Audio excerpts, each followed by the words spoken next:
यार जालीदार कपड़े जोड़े है ना मर्द वास्ते नहीं नामनासिब ना पाया करो। दूसरी चीज़ ये हैगी भी अजकल लैगियां टाइट्स ये जोड़े है ये पा के शोर शक्कर मुंडे खुंडे मोटरसाइकिलों से चढ़ के शहरों फिरते रहते हैं। ये वड्याई नहीं गी, ये लिबास अच्छा नहीं ना मुनासिब आ।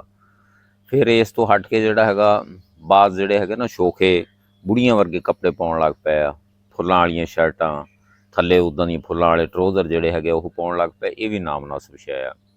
अल्लाह ताला ज़ात ने बहुत सोहना वजूद दिता, बहुत सोहनी शक्लो सूरत दी, उहदे हिसाब नाल सफियाने रंग इस्तेमाल कराया करो। फिर है कि ढिले ढाले कपड़े जोड़े है ना वो सवाया करो, ज़्यादा टाइट ना सवाया करो। फिर थोड़े गिट्टियां तो थोड़े जिहे उच्चे होने चाहिए, गिट्टे जोड़े है नज़र आने चाहिए, गोडे नज़र नहीं आने चाहिए, थोड़ी धुन्नी नहीं दिसनी चाहिए। इस तरह साड़ियाँ बीबियां भैणां जिहड़ियां हैगियां ने वो जालीदार लिबास पाउण लग पईयां ने, बहुत ज़्यादा ही जालीदार लिबास हुंदे ने जिन्हां थाणी जिसम नज़र आउंदा ना मुनासिब आ, गलत आ, शरीयत उहदी भी इजाजत नहीं दिंदी। फिर इस तो हट के जिहड़ा हैगा लिबास इदां दा पाओ जिहदे विच तुहाडे जिसम दे खद्दो खाल नज़र ना आउण।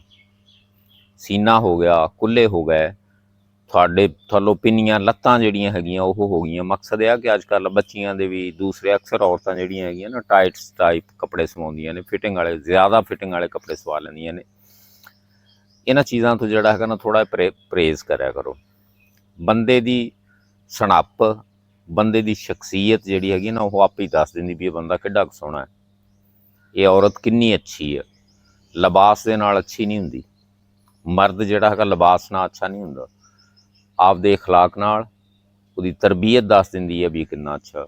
अक्सर साडे बाबियां ने भी ये रिवाज फड़िया कि सवेरे सवेरे सैर दे बहाने निकलदे ने, कच्चे जे पाए हुंदे ने, कच्चे भी गोड्यां दे कईयां ने पाए हुंदे ने, पा के टुरे फिरदे ने। यार इदां करन नाल सैर कोई ज़्यादा तो नहीं हुंदी या इन्ना को ऑक्सीजन ज़्यादा तो नहीं मिलती।